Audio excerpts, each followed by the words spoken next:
জামালপুরে সারের চাহিদা বাড়ায় নেওয়া হচ্ছে বাড়তি দাম। কৃষকরা বলছেন, সরকার নির্ধারিত দামের চেয়ে প্রতি বস্তায় তাদের কাছ থেকে নেওয়া হচ্ছে ৫ থেকে ৬০০ টাকা বেশি। এতে উৎপাদন ব্যয় বেড়ে যাওয়ার আশঙ্কা তাদের। জামালপুর প্রতিনিধি রাজু আহমেদ ফুয়াদের তথ্যচিত্রে ডেস্ক রিপোর্ট। কালার এক্সপার্ট, জর্জ স্যাপ এবং মাইল্ড অন হ্যান্ডস টেকনোলজি সমৃদ্ধ অরিক্স ক্রিস্টাল ওয়াশ আপনার লন্ড্রি এক্সপার্ট।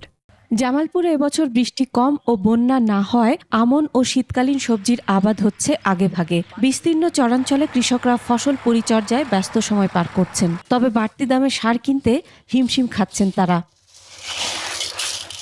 কৃষকরা বলছেন, সরকার নির্ধারিত মূল্যের চেয়ে ৫ থেকে ৬০০ টাকা বেশি দামে সার কিনতে হচ্ছে। প্রতি বস্তা ইউরিয়া সার ১৮০০ থেকে ২০০০ টাকা, টিএসপি ২০০০ থেকে ২১০০ টাকা, ডিএপি ১৫ থেকে ১৬০০ টাকা ও এমওপি ১৪০০ থেকে ১৫০০ টাকায় কিনতে হচ্ছে। ডিএপি কিনবার গেলে ২৭০-৮০ টাকা ধরা, এর মধ্যে কৃষক বাঁচাছে না। সার বিষ বলতে আছে বোনা করে এই কাঁচামাল গুলি আমরা যখন বাবার বিক্রি করবা যাই তখন এই বাজারে মালের দামই করে না। বর্তমান যা সারের বাজার আছিল এর সাথে দ্বিগুণ বাড়ছে। কেজিতে ৬ টাকা, দরাতে ৩০ থেকে ৩৫ টাকা, মূল্যতে ৩ থেকে ৪০০ টাকা।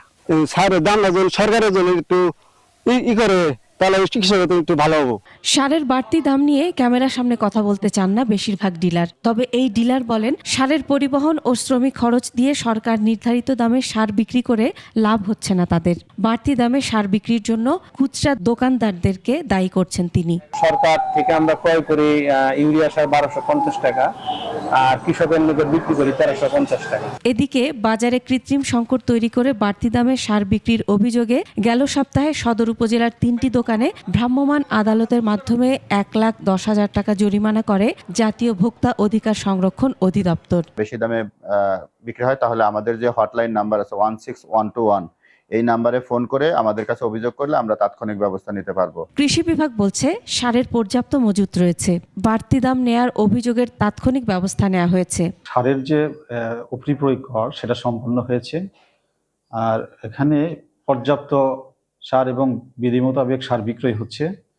দুই একটা জায়গা থেকে বিচ্ছিন্ন ঘটনা বা আমাদের কাছে আসছে, আমরা তৎক্ষণাৎ সেটা ব্যবস্থা নিচ্ছি। কৃষি বিভাগের তথ্য বলছে, এই জেলায় ইউরিয়া সহ অন্যান্য সারের মোট চাহিদা ২৫,৪৯০ মেট্রিক টন। ডিলার পর্যায়ে মজুত আছে ৪,০৯৫ মেট্রিক টন। আগামী মাসে বরাদ্দ আরও বাড়বে। Masum আলিসা, desk report, ২১ television.